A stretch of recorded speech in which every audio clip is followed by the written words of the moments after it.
Subscribe करें और bell दबाएं ताकि कोई खबर रह न जाए।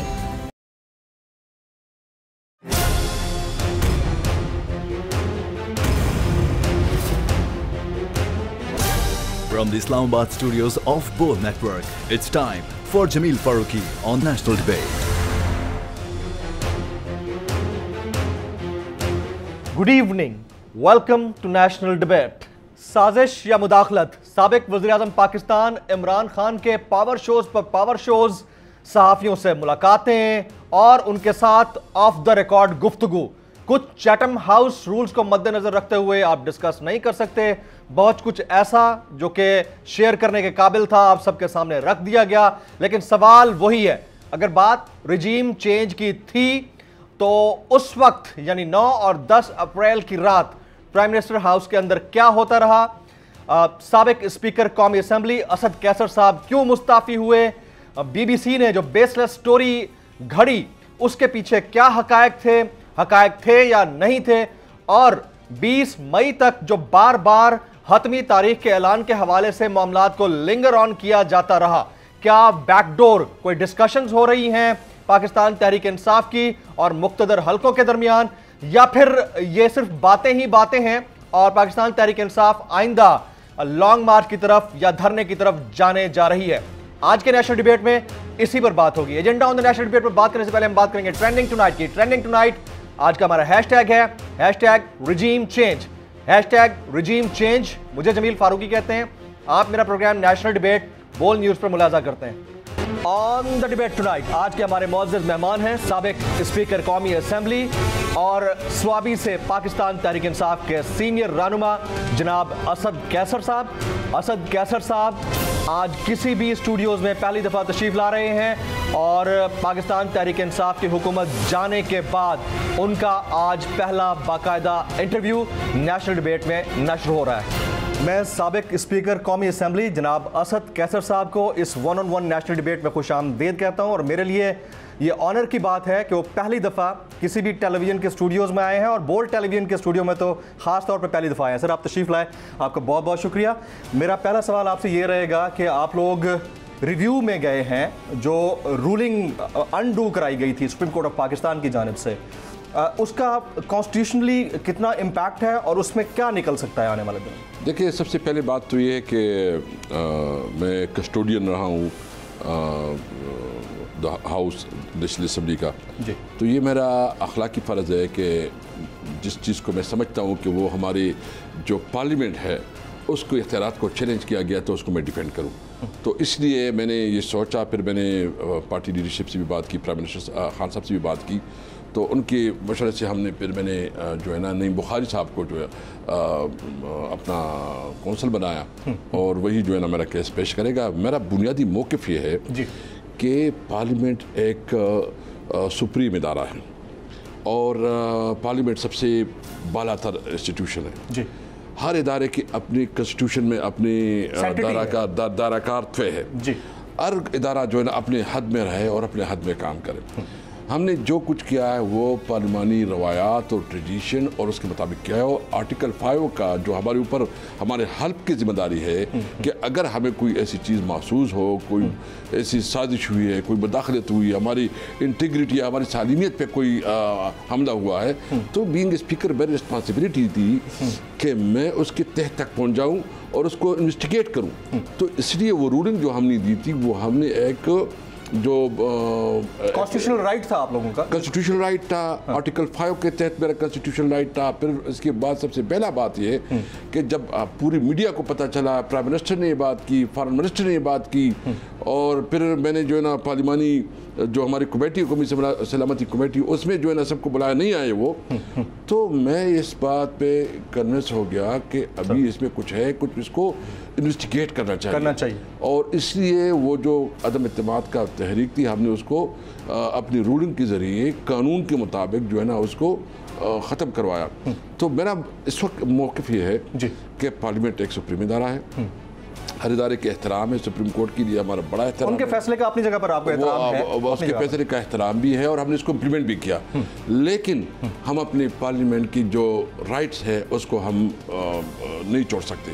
हम उसके लिए फाइट करेंगे, हम अपना मौके पेश करेंगे और हमें उम्मीद है कि सुप्रीम कोर्ट जो है ना अपने फैसले पे नजरसानी करेगी। असद कैसर साहब, इससे पहले कि मैं उस साइफर के ऊपर, और आप चूँकि मुस्ताफ़ी हुए 9 और 10 अप्रैल की दरमियानी रात को, उसके ऊपर आऊँ, मैंने एक बड़ी इंपॉर्टेंट बात करनी है। आज आपके महबूब टीवी चैनल जियो टीवी चैनल ने बड़ी ख़बरें चलाई हैं और पिछले एक आध दिन से वो प्रोपेगेंडा कर रहा है, और वो ये है कि आप मुस्ताफ़ी तो हो गए हैं लेकिन अभी तक आपने सरकारी मराहत बशमूल सरकारी गाड़ियाँ उनको तर्क नहीं किया और वापस नहीं की। क्या इस खबर में सदाकत है या फेक न्यूज़ है? ये बिल्कुल गलत है। मैं एक दोस्त की गाड़ी में गया जो मेरा दोस्त है, और सिर्फ उधर गया, मैंने अपनी तमाम गाड़ियाँ जो है ना वो मैंने वापस की हैं।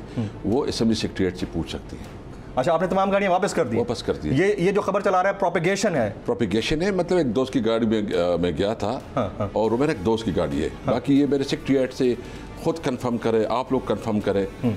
जो मराहत मुझे हासिल थी वो मैंने छोड़ दी है, और वो तमाम गाड़ियाँ जो है इस वक्त सेक्रेटरीट को हवाला की गई है। ये जो जिस दिन मैंने रिज़ाइन दिया है 9 और 10 अप्रैल की दरमियानी रात, उसी वक्त आपने तमाम चीज़ें वापस कर दी। तो ये हमारे महबूब मीडिया हाउसेस को इस चीज़ की अंडरस्टैंडिंग होनी चाहिए कि ख़ुद जो शख्सियत यहाँ पर मौजूद हैं और पहली दफ़ा किसी चैनल के स्टूडियोज़ में बैठकर वो इस चीज़ की करेक्शन कर रहे हैं कि आप जो खबर चला रहे हैं वो खबर गलत है।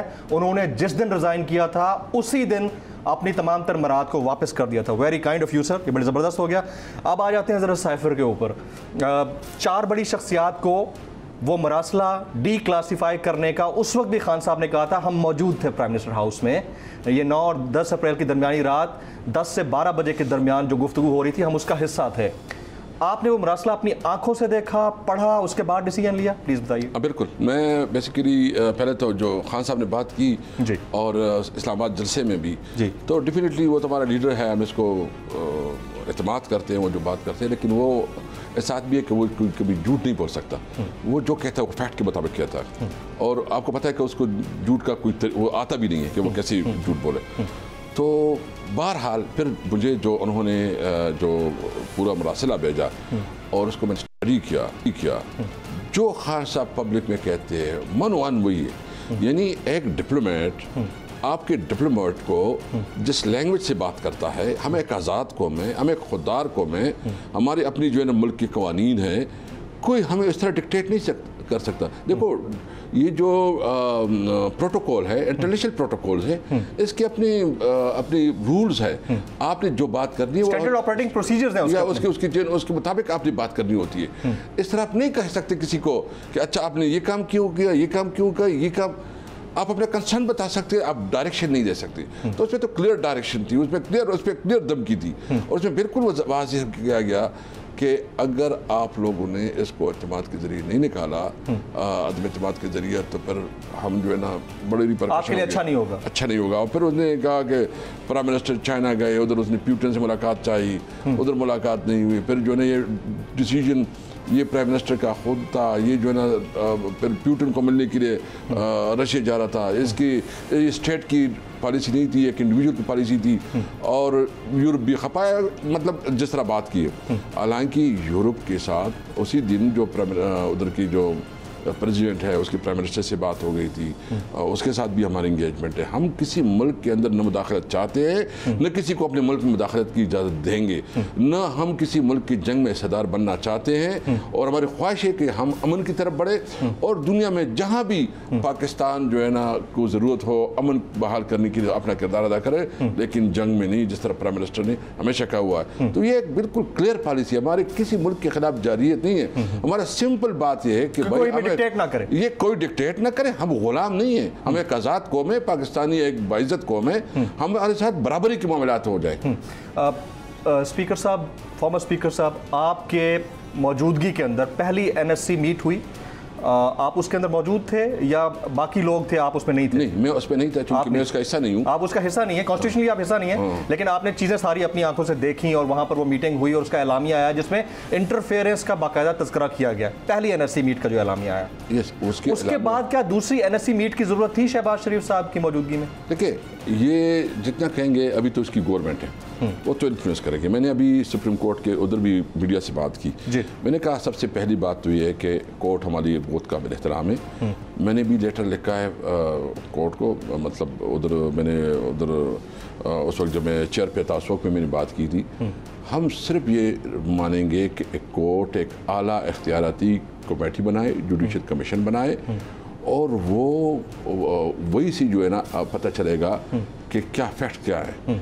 यहाँ अगर हुकूमत कोई बनाती है तो इसको कोई ट्रस्ट करता है। उन्होंने मुझे कहा कि पार्लिमानी कमेटी, भाई पार्लिमानी कमेटी तो इस वक्त इसलिए तो नामुकम्मल है।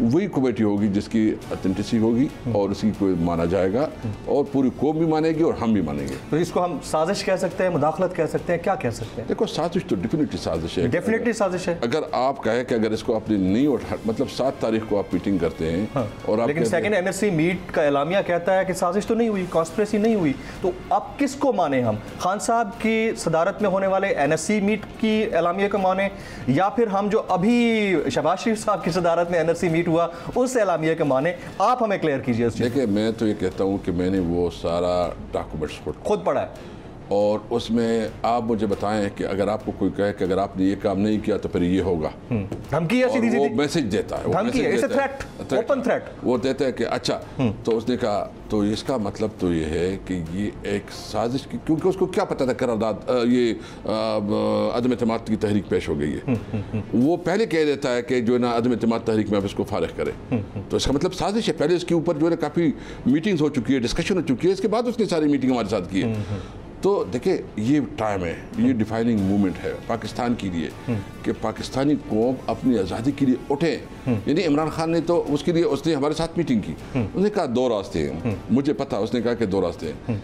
एक है आसान रास्ता लेकिन वो बुज़दिली का है और ग़ुलामी का है, और दूसरा थोड़ा मुश्किल रास्ता है। बताओ कौन सा रास्ता आप ले? हम सब सीनियर लीडरशिप ने कहा कि जी आप हमारे लीडर हैं, अल्लाह ने आपको इज़्ज़त दी, आप केयर में थे तो भी इज़्ज़त हुई, आपने सोशल वर्क किया तो भी इज़्ज़त मिली, पॉलिटिक्स में भी आप तारीख का हिस्सा बनेंगे। तो अल्लाह ने करम किया कि उसने वो स्टैंड लिया जो पाकिस्तान की तारीख का एक हिस्टोरिकल स्टेप, कोई दूसरे इसमें रहे। और इसमें हमें चैलेंजेस हैं, हमारे इकोनॉमी को चैलेंजेस हैं, और हम ये भी समझते हैं, हम इस हुकूमत को भी कहते हैं कि देखिए सबसे पहले बात ये है कि इस वक्त हुकूमत जिस तरह चल रही है, जिस तरह इकोनॉमी चल रही है, जिस वक्त इंटरनेशनल हमें चैलेंजेस हैं, ये हुकूमत तो मुस्लिम लीग के कितने वोट है? तकरीबन 84 उसके पास है, पीपल पार्टी के पास है। ये क्या ब्लैकमेल हुकूमत चलाएगी?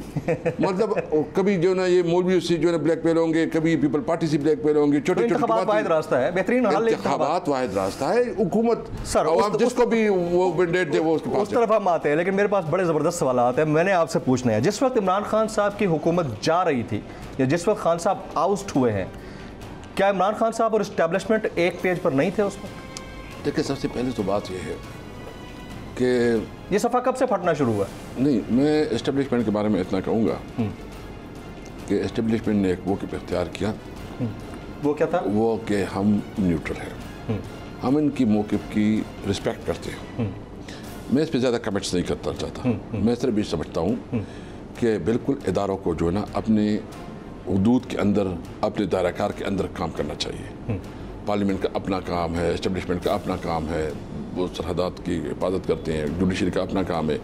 और इसमें मैंने पहले भी ये बात की थी कि ये मुल्क तब आगे बढ़ेगा जो कॉन्स्टिट्यूशन आइन के मुताबिक जिस इदारे के जो राइट्स है उसके अंदर रहते हुए काम। तो इसका मतलब तो ये हुआ ना कि इस्टेब्लिशमेंट खान साहब के साथ नहीं थी, इसी वजह से उनकी गवर्नमेंट गई। देखो हुकूमत तो नहीं, मैं दूसरी बात करूँगा। हाँ। मैं इस कहता हूँ कि सबसे पहले बात यह है कि जब कोई प्राइम मिनिस्टर होता है तो इसके पास तमाम इदारे होते हैं।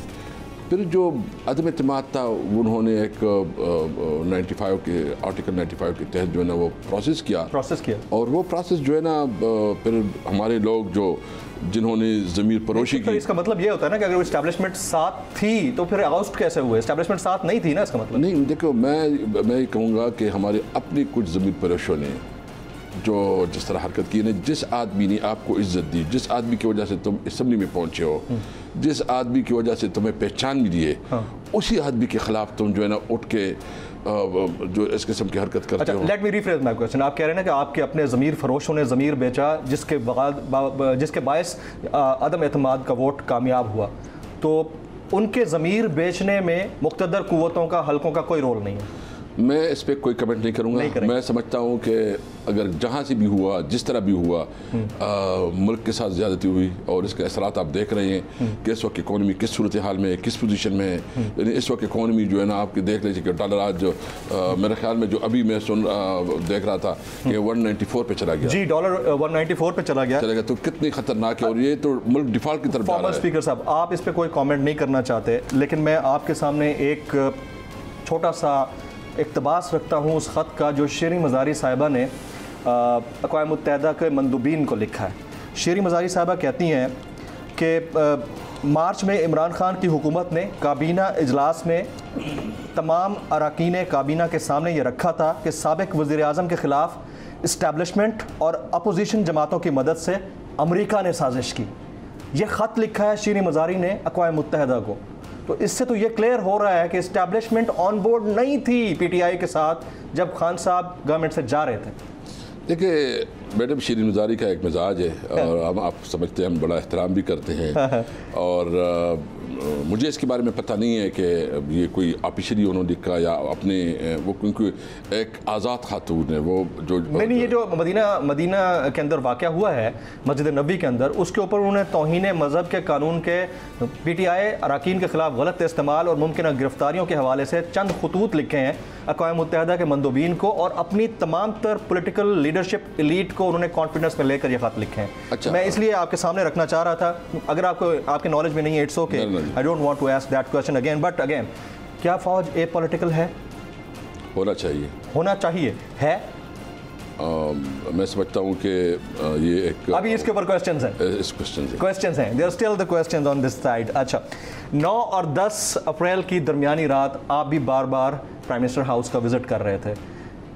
क्या बार बार प्राइम मिनिस्टर आपको कह रहे थे वहाँ पर? नहीं, बेसिकली प्राइम मिनिस्टर साहब नहीं, मैं वो इनसाइड स्टोरी सुनना चाह रहा हूँ क्योंकि मैं खुद भी वहाँ मौजूद था। बेसिकली जो सिचुएशन थी, देखिए एक बात तो ये है कि प्राइम मिनिस्टर मेरा लीडर है, मेरा उसके साथ ताल्लुक़ जो है ना वो कोई मुख्तसर ताल्लुक़ नहीं है।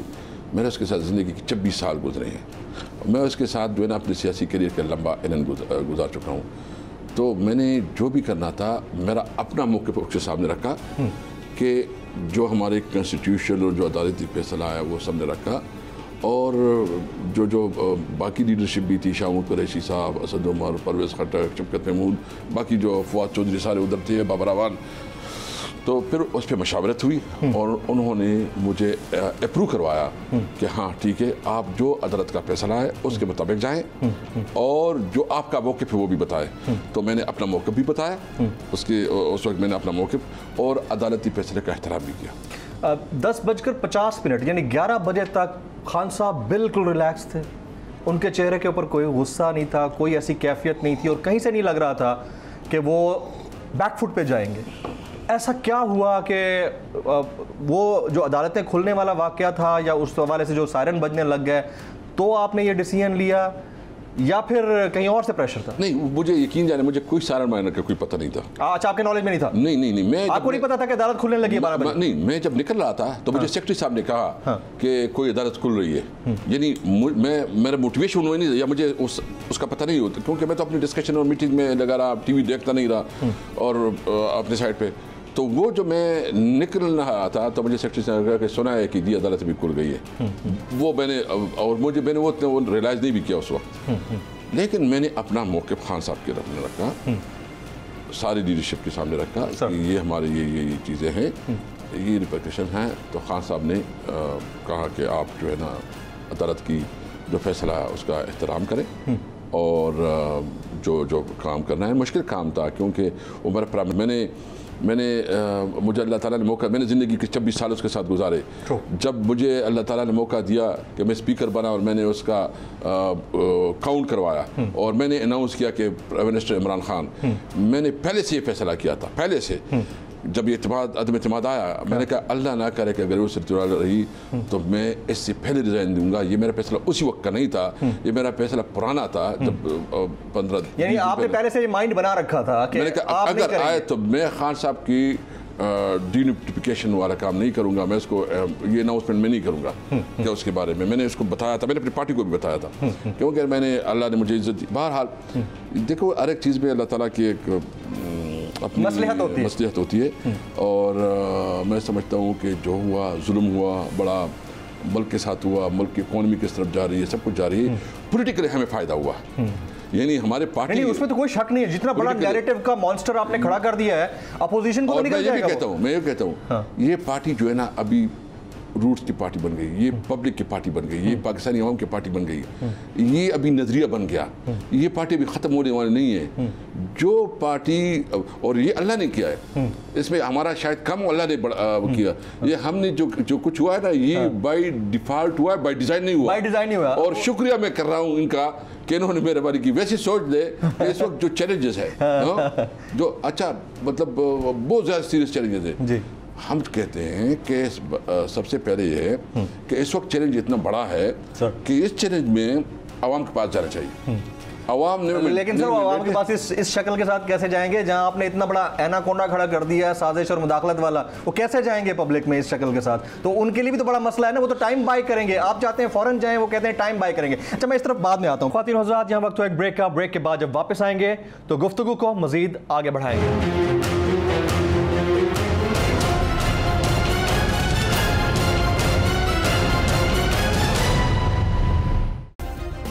सब्सक्राइब करें और बेल दबाएं ताकि कोई खबर रह न जाए।